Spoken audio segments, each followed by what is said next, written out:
Hey, it's Tess from Shadowcast Studio here with another speed draw story time. So, in this one, I'm going to talk about one of the first fangirls I ever encountered in the wild. Now, you may be thinking, well, fangirls are a dime a dozen. It's pretty common these days. But when I was a kid, it was a bit more secretive. You know, it's like keep it secret, keep it safe with all of your favorite hyperfixations, special interests, anything that you are a fandom of at all. You had to keep it under wraps. So, in this case, having someone who's much more vocal about their interests to me as a child was very influential in a good way. So today I'm going to talk about my middle school choir teacher, and for anonymity's sake, I'm going to call her Mrs. B.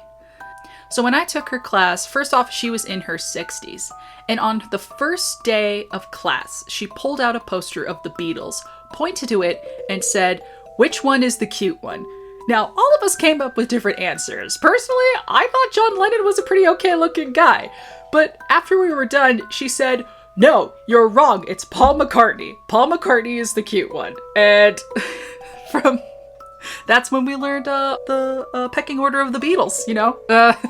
Throughout the school years that we had her as a teacher, she proclaimed that back in the day, if she had met Paul McCartney, of course they would have fallen in love, and of course they would have gotten married and everything. Now, keep in mind, she was 60 by the time I was in her class. She would have been in her 20s, so she would have been around the Beatles' age when they started growing in popularity. During the years that we spent with her, she taught us how to sing a lot of Beatles songs, amongst other things, including songs from Chicago, ? Okay, that's a choice. But we sang a lot of the songs, including Hold Your Hand and Eleanor Rigby. We never got into the trippy stuff. We never sang like Yellow Submarine or I Am the Eggman, I Am the Walrus, Cuckoo, Cuckoo. We never got into that. I don't think she was a fan of their more experimental age, as I would call it for the Beatles. But the most important thing, though, is that she shared with us the fun of the Beatles. She had a great time teaching us. We had a great time singing. And of course, there was just love for this band, basically. And I felt like through the years, that's the best part of being a fan or loving something or a subject, is sharing that fun with people. I can tell you so much about so many things I've learned just from very passionate people. I've come across teachers who could not give two shits about the thing that they were talking about.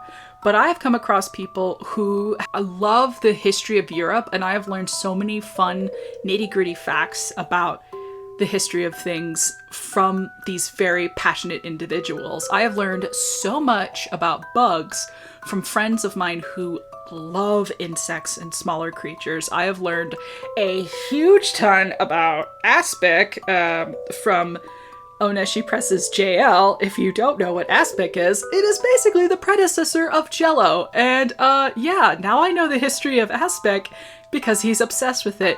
Not in the way that he wants to eat it, but just in the morbid curiosity of it, I guess. Okay. And if you get me started on, like, I don't know, the facts about vampire bats, I will gladly regurgitate all the fun facts I've learned about vampire bats. I will gladly infodump about mythologies I've read over the years, and I will happily, just happily, talk about the history of animation and comics and the weird rivalry between the Fleischer brothers and the Walt Disney brothers in the early 1920s. It was buck wild. When you're having fun with the things you love and you are having a kind, good time sharing the things you love with others, that is one of the best things in the world. So thank you, Mrs. B, for sharing with me the important things in life. Now, in this picture, I decided to draw for the winter season the jackalopes from Legend Catcher. Now, in this universe, jackalopes are a bit of like Calvin from Calvin and Hobbes. They are a menace when it comes to building snowmen. Now, in this universe, jackalopes make snowmen not only to make shelter for themselves in the bitter cold, but also to protect themselves from giant predators. Not that their numbers aren't at all intimidating, because of course it is. They're rabbits. They are rabbits. But it's a lot of fun to make these wacky, gruesome snowmen in all kinds of shapes and sizes. So for the inspiration for this one, I was on the Twitch stream for Oneshi Press, and Jayel was working on some comics and people were throwing out ideas and everything. And at one point I asked them, hey, I'm making a image for Legend Catcher and I've got the jackalopes making a snowman. What kind of snowman should I have them build?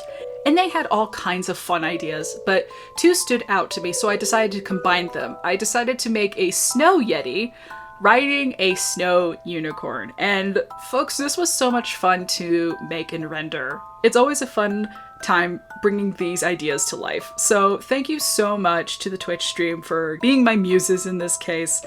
And thank you all so much for listening to my story. Shout out to Mrs. B. You know who you are. Thank you so much for sharing what you love for the rest of us. And it's been a hard day's night and I've been working like a dog. But when I get home to you, I find the things that you do will make me feel all right. So thank you so much. I hope you have a good one. Bye-bye. All right, this is going to be a take two. I have to be a little further away from the microphone or else it's going to pick up unghastly sounds from my mouth, which nobody wants. Nobody wants the breathing or the smacking of lips or anything. That's a different ASMR I am not willing to participate in.